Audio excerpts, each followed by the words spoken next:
আসসালামু আলাইকুম। এখন আপনাদের দেখাচ্ছি পাকিস্তানি মোস্ট রেয়ার অ্যান্টিক একটি কয়েন, ১ পয়সা কয়েন। এটি হচ্ছে ১৯৪৮ থেকে ১৯৯২ সালের তৈরিকৃত কয়েন এবং মোস্ট যে রেয়ার তার ভিতরে অন্যতম একটি কয়েন। তো এই কয়েনটির বিষয়ে আপনাদের জানাবো। এটি হচ্ছে ইসলামিক প্রচলন টাইপ মুদ্রা বা পাকিস্তানি মুদ্রা এবং এর মূল্য হচ্ছে তখনকার সময় ছিল ১ পয়সা। আর এটাকে যদি রুপিয়া কনভার্ট করেন তাহলে 1/64 দাঁড়াবে এবং এটা তৈরি হচ্ছে ব্যঞ্জন দিয়ে।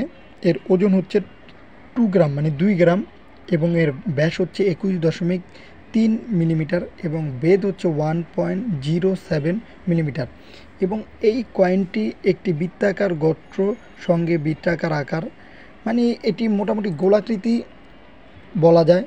এছাড়াও মাঝখানে একটি গর্তের মতন দেওয়া, কিন্তু কয়েনটা কিন্তু অসাধারণ এবং মোস্ট বিউটিফুল একটি কয়েন।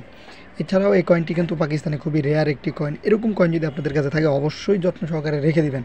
আর অনেকেই এই সব জিনিসের মূল্য সম্পর্কে জানতে চান, আপনাদের এতটুকুই বলবো যে এই সব কয়েনগুলো যেহেতু ১৯৪৮ সালের দিকে তৈরিকৃত কয়েন, সেই ক্ষেত্রে এই সব কয়েনগুলো কিন্তু অনেক মূল্যবান এবং খুবই দামি। এগুলো দেখবেন যে আরও ২০-৩০ বা ভবিষ্যতে এই সব কয়েনগুলোর মূল্য অনেক অনেক টাকা হবে। আর একটি জিনিস বলবো, সেটা হচ্ছে অনেকেই ধারণা করেন যে পুরনো জিনিসের কোনো মূল্য থাকে না বা মূল্য নেই। এটি ভুল ধারণা। এক এক দেশে এই পুরনো জিনিসের মূল্য অনেক অনেক টাকা।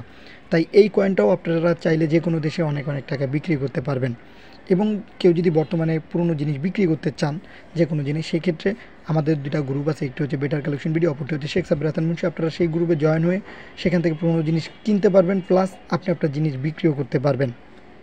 এছাড়াও এগুলো নিয়ে অনেকে বিভিন্ন গুজব দেয় যে এগুলো স্বর্ণের তৈরি বা রূপার তৈরি। এগুলো ভুল ধারণা।